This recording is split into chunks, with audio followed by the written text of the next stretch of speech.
Hey everyone, I just received the Feiyu G4 3-axis gimbal, handheld gimbal for GoPro. The G4 is the latest model that the Feiyu have released. Prior to this has been the G3, which I have never used yet, so I can't really compare, but this just arrived in the mail. So the packaging, to start with, is very good. It's a good quality. It's very well packaged. It says here it's compatible with GoPro 3, 3 Plus, and GoPro 4. I think they did a really good job just packaging and presentation wise. Not that it matters product wise, but it's almost, if you're paying a lot of money for it, might as well get a good packaging for it. So if you open this up, just a disclaimer, I've actually already opened this, so it's more of a kind of a reopening. I had to kind of test it out first before I did my review. So if you open it, the very first thing you get are the instruction manuals. Read me first. Obviously, I'm guessing this is something that's important. The only thing that he talks about is essentially when you're connecting it to the USB for firmware update. It's warning you not to include the battery or take out the battery. There's a very brief instruction. It's nice and simple.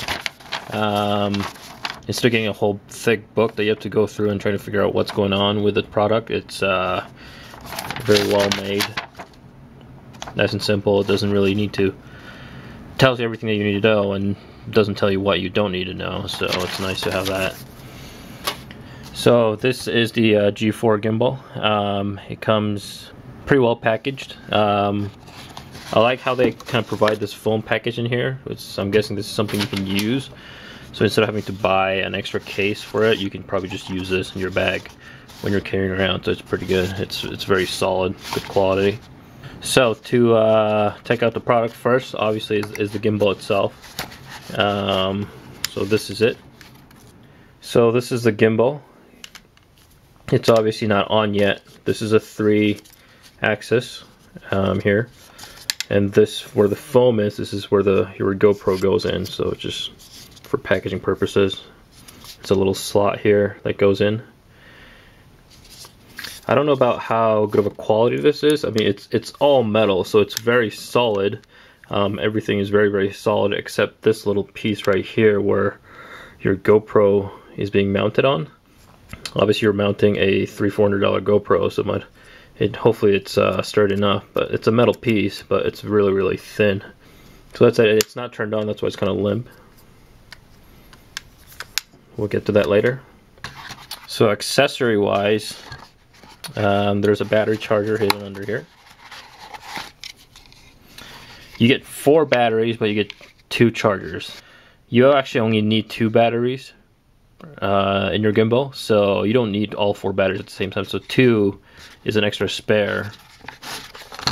So I'm guessing that's why they only give you 2 charger battery. Although it'd be nice to have 4 batteries. So that's the spare.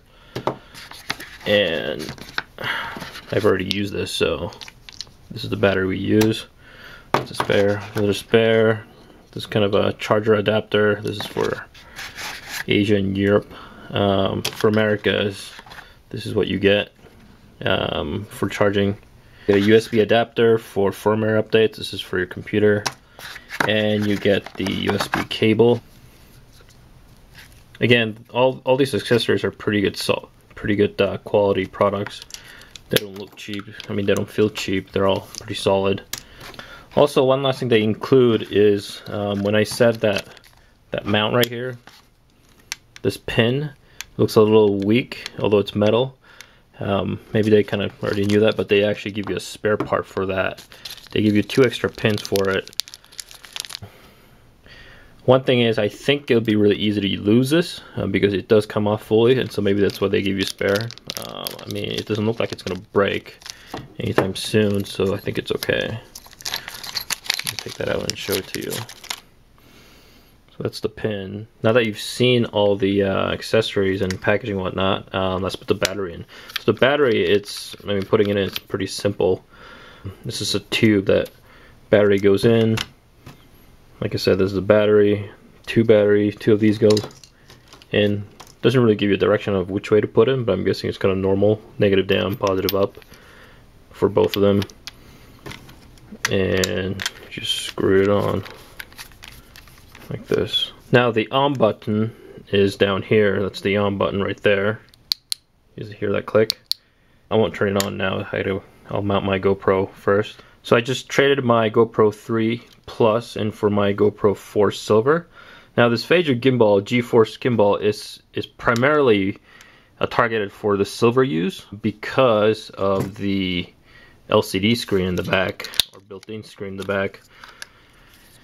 So this is my GoPro. This is where it goes on. Unfortunately, this doesn't work with the waterproof housing. It just won't fit. I think you can maybe modify it, customize it to I don't know, attach it somehow, but I don't know how that's going to work with the balancing. So there's a slot here. You just slide it in. Maybe I gotta undo the pin a little bit, unscrew the pin a little bit. I got one downside is this pin is trickier than it looks. It's hard to get it loosened. Maybe that's wide enough, and then go. There we go, perfect. Just one thing I noticed, I put this on yesterday, and it scratched a little bit on the top surface, on the rubber surface.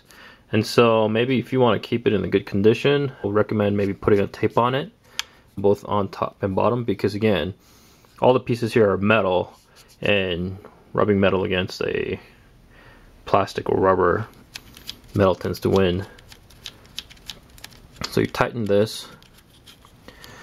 I might say I'm not sure how it will hold, but I mean, actually it's pretty solid. It doesn't budge, and I'm not worried about it falling off at this moment like this. When it's limp, it kind of moves around freely. There's a lot of metal pieces, and it hits your GoPro. One thing I notice is if you move around, if you see right here, when it goes like this edge on the bottom hits the lens. Okay, now let's turn it on. So I'm pressing the button right here. You'll probably hear the click. Whoa. Okay, so now it's on. So before I show you the different modes, it's on right now. So one of the main different things between the G3 and the G4, this is a G4, is that the cables are internal right now. If you go look at the G3, all the cables are sticking out between the axle, the wires that are connecting between the axle, and so it's a lot cleaner, and it feels safe. It kind of prevents you from making a mistake of snagging one of the wires. Earlier I mentioned that this G4 is primarily made for the GoPro 4 Silver, is because you can see the touchscreen back here. So if I turn it on, you can get a live view right there. So you see right here, so you can get a pretty good view, and you can still touch it.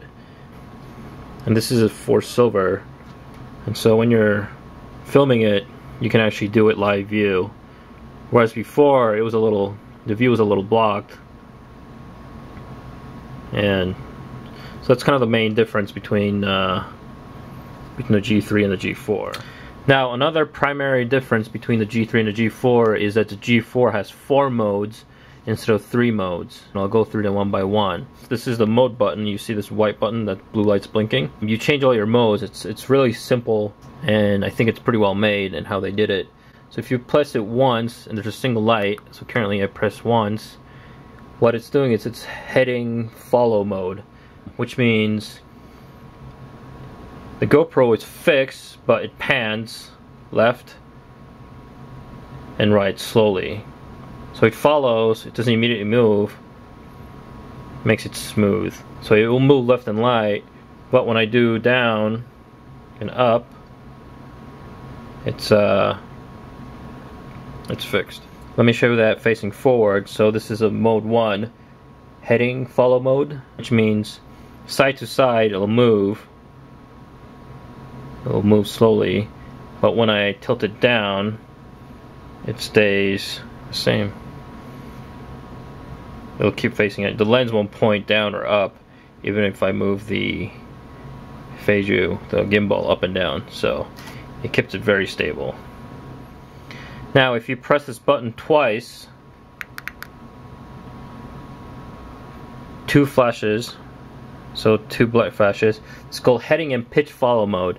So instead of locking, I'll kind of say it this more easier way. Instead of locking the up and down and left and right motion, it's actually letting it move up and down and left and right. And so when I point it down, the GoPro, the lens, will actually follow up slowly.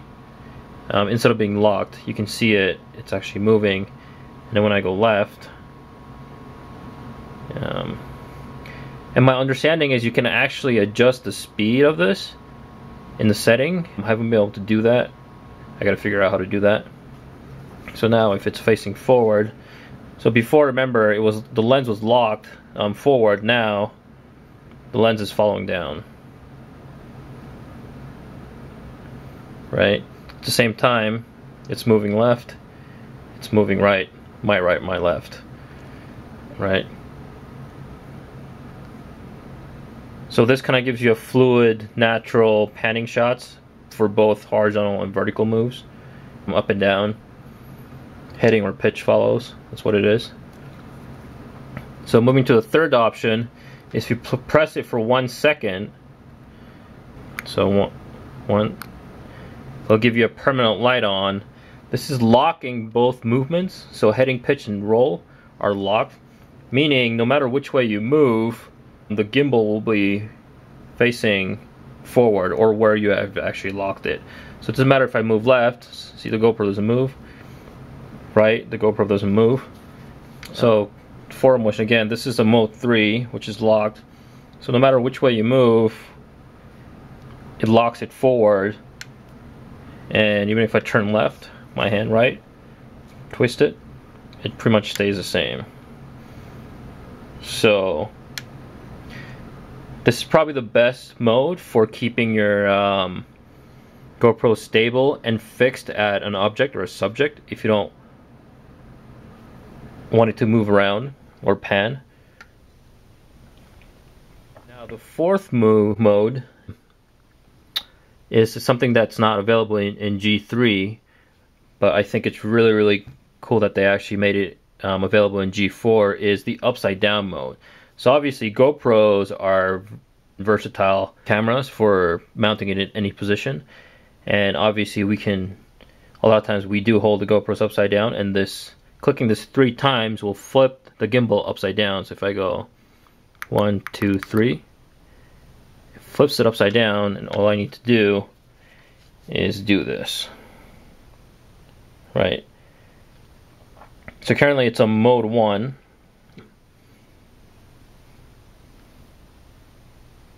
If you're trying to get a low kind of angle shot, ground up shot, this is probably a really good way to go.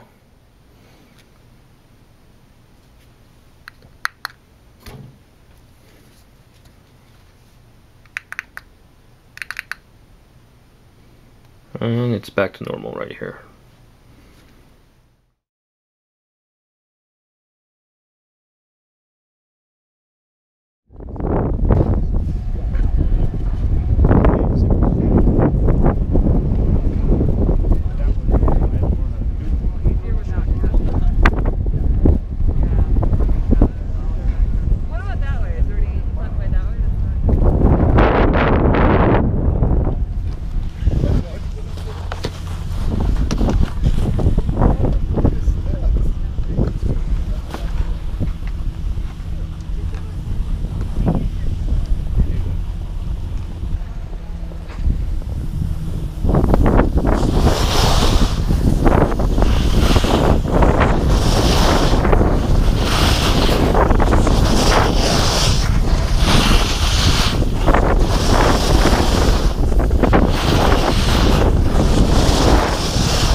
Bye.